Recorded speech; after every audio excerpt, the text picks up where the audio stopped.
Nagpahayag ng matinding pagsuporta ang Philippine National Police o PNP sa bagong buong Human Rights Special Committee ni Pangulong Ferdinand Marcos Jr. Binigyang diin ni PNP Public Information Office Chief Police Colonel Jean Pajardo ang tulong ng pambansang pulisya para mapahalagahan at maingatan ang karapatang pantao sa bansa.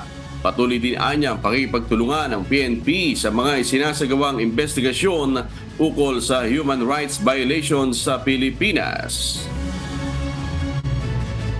Iyon lamang pong pag-create po nitong Special Committee on Human Rights is an indication kung paano po pinapahalagahan po ng ating Pangulo yung kakapatang pantao po ng bawat Pilipino po. At yung pag-create po niya ito ng Special Committee na involved po ang ibang ahensya po ng gobyerno ay magpapatunay po na bukas po ang ating gobyerno para mas lalo pong palakasin yung mga policy at mga mechanism relating to the protection of human rights. At gusto nating bukahin po yung mga agam-agam po ng ilang ating mga sektor ng ating society, pati na rin po yung Commission on Human Rights.